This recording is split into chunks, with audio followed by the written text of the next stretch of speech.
Hello and a very warm welcome. If you're working in health and social care here in the UK, you've almost certainly come across this, well, rather bewildering array of Level 3 qualifications. It can feel like a bit of a maze, can't it? So in this explainer, we're going to give you the map. We're going to help you understand the landscape so you can confidently figure out your next career move. It really does feel like an alphabet soup sometimes, doesn't it? CPD, award, RQF, diploma. These terms get thrown around all the time, but what on earth do they actually mean for you and your career? Well, that is precisely the question we're here to answer.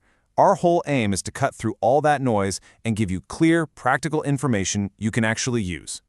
And here's how we're going to do it. First, we'll look at the qualification maze itself. Then, we're going to decode what all those labels really mean. After that, a direct side-by-side comparison. Then we'll help you think about choosing your path. And we'll finish up with a really crucial pre-enrollment checklist.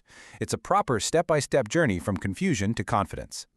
Right, let's dive straight in with Section 1, Navigating the Maze. And the single most important thing to get your head around right from the very beginning is this. They are not the same thing. Simple as that. CPD, award, and diploma, they are not interchangeable. The best way to think of them is like different tools in a toolkit. You wouldn't use a hammer to saw a piece of wood, would you? It's the same idea here. Each one is designed for a very specific job. Okay, so now that we've established they're all different, let's get into the nitty-gritty. Section 2 is all about decoding what each of these labels actually means in practice. And we'll start with the one you've probably seen the most. First up, we have CPD. You'll know this one. It stands for Continuing Professional Development. And this is all about short, sharp, focused learning for the job you're already doing. You know, things like your annual safeguarding update or that medication awareness course your manager sent you on. That's CPD. So to put it simply, think of CPD as professional maintenance. It's about keeping the skills you already have sharp and up to date. It's perfect for showing your manager in an appraisal that you're on the ball or for just quickly getting your head around a new procedure at work. Right, next up, the Level 3 Award. Now this is a step up. This is a formal, regulated qualification. It sits at the same academic level as a diploma, Level 3, but it's much smaller in size. It's a more manageable, bite-sized chunk, which makes it a fantastic stepping stone. So, who is this for then? Well, it's absolutely perfect if you want to sort of dip your toe in the water. Maybe you're thinking about a career change into care and want a proper feel for it, or you just want a recognised credential on your CV without committing to a massive program straight away. And finally, we get to the heavyweight, the Level 3 Diploma. The word diploma should tell you this is a much more serious undertaking. And you see those letters, RQF? That is your guarantee. It stands for the Regulated Qualifications Framework, which basically means it's a nationally recognized qualification with an official stamp of approval from the government's regulator, Ofqual. This is the qualification for people who have a clear destination in mind. If you've got your sights set on becoming a senior care assistant or maybe a team leader, this is very often the one you'll need.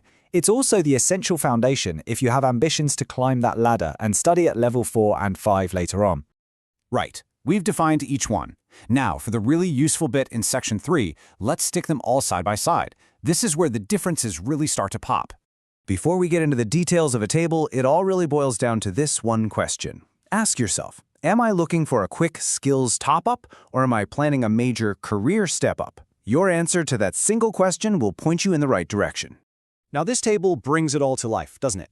Just look at that main purpose row. You can see the clear journey from short training with CPD all the way to a larger regulated qualification with the diploma. And look at the bottom row, best for progression. CPD supports you, but it's the diploma that really acts as a springboard for a big career jump at this level. The award sits very neatly right in the middle. Okay, so with all of this information, how do you actually pick one? Well, Section 4 is all about that. We're going to give you a simple framework to help you make your own personal decision. Honestly, I really would encourage you to just pause for a moment and properly think through these 3 steps. Number 1 is absolutely the most critical. What is your goal? Are you after a quick update, a stepping stone, or a major career move?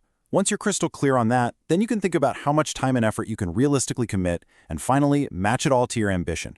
But it all starts with that first question. And finally, before you part with your hard-earned cash and, just as importantly, your valuable time, it is absolutely vital that you do your homework. So let's look at the key questions you have to ask. Think of this as your personal shield. Before you sign up for anything, ask these questions. Is it on the RQF? That confirms it's a proper, nationally recognized qualification. Who is the awarding organization? Are they a reputable body like NCFE or City and Guilds? Understanding exactly what you'll be studying, how you'll be assessed, and crucially, what support you're going to get, it will protect you from any nasty surprises down the line. So, there we are.